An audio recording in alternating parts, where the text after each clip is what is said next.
Hello नमस्कार दोस्तों, कैसे हो। हम आपके लिए फिर से लेकर आए हैं एक योजना और उसके बारे में चर्चा करेंगे कि वो होती क्या है। नाम है हरियाणा दीन दयाल उपाध्याय अंत्योदय योजना। इस योजना में देखेंगे कि इस योजना में हमें क्या क्या करना पड़ता, तब जाके हम अप्लाई कर सकते हैं।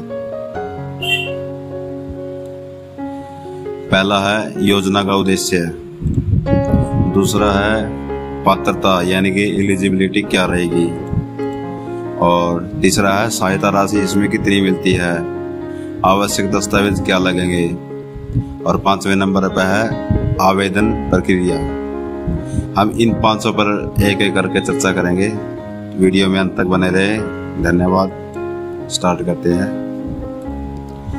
पहला बात करेंगे हम योजना का उद्देश्य। इस योजना के माध्यम से राज्य सरकार उन परिवारों को सहायता देती है जिनकी वार्षिक आय 1,80 यानी कि 1,80,000 या उससे कम है, जिसका बीपीएल में नाम है, जो बीपीएल परिवार में आते हैं, जिनका नाम फैमिली आईडी में दर्ज है, जिनके सदस्य की प्राकृतिक या दुर्घटनावश मृत्यु अथवा स्थायी विकलांगता 1 अप्रैल 2023 या उसके बाद हुई हो। योजना का उद्देश्य ये है, जिसमें 3 से 4 बातें बता रखी है। अब दूसरी बात करते हैं हम पात्रता, एलिजिबिलिटी क्या रहेगी।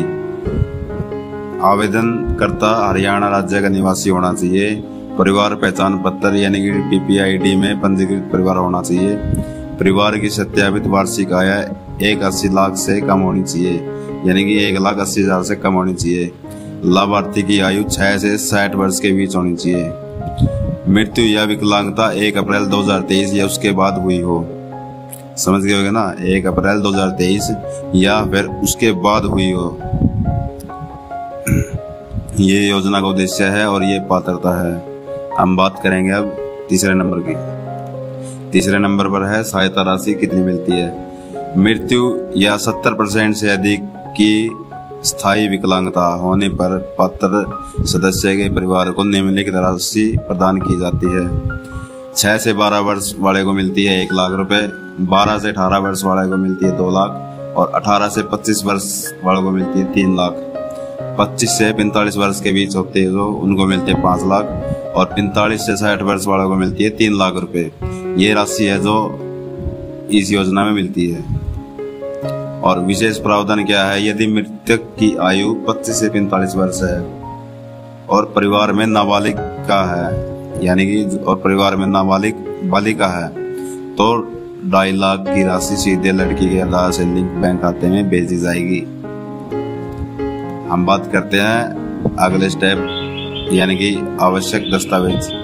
मृत्यु के लिए मृत्यु प्रमाण पत्र होना जरूरी है, और विकलांगता के लिए सरकारी अस्पताल से जारी स्थायी विकलांगता प्रमाण पत्र 70% या अधिक उससे अधिक होना चाहिए, और डिस्चार्ज समरी यानी कि यदि अस्पताल में भर्ती रहे हो तो, अगर कोई व्यक्ति अस्पताल में भर्ती हुआ है तो उसकी वो एक डिस्चार्ज स्लिप होती है, वो होनी जरूरी है। एफआईआर या डीडीआर यदि दुर्घटना से संबंधित है, यदि कोई दुर्घटना से मौत हुई है तो में ये तो आमतौर पर पता ही है, एफआईआर होती है हर चीज़ में, तो ये आवश्यक दस्तावेज होने जरूरी है। हाँ, और साथ में फैमिली आईडी होनी चाहिए यानी पीपीआईडी, वो बहुत जरूरी है। हम बात करेंगे आवेदन प्रक्रिया क्या रहेगी। ये आवेदन प्रक्रिया की जो वेबसाइट है deapsy.finhry.gov.in वेबसाइट पर जाकर और 3 महीने के भीतर ये आवेदन करना जरूरी है। अगर मान लो किसी की डेथ हो जाती है ना, तो उसको 3 महीने के अंदर अंदर ये फॉर्म फिलअप करना जरूरी रहता है। और मांगे गए दस्तावेज अपलोड करें। जो वहाँ पर दस्तावेज अपलोड मांग रखे, जैसे आधार कार्ड हो गया, डेथ सर्टिफिकेट हो गया, खासकर डेथ सर्टिफिकेट इसमें मैंडेटरी होता है, वो अवश्य अपलोड करना होता है। और सहायता राशि सीधे आधार लिंक बैंक खाते में भेजी जाती है जब हम पूरा फॉर्म फिलअप कर लेते हैं, सबमिट कर लेते हैं, और उसके बाद जब हमारी डॉक्यूमेंट वगैरह वेरिफिकेशन होती है, उसके बाद हमारा फॉर्म अप्रूव होता है, तब जाके हमारे बैंक खाते में राशि भेजी जाती है।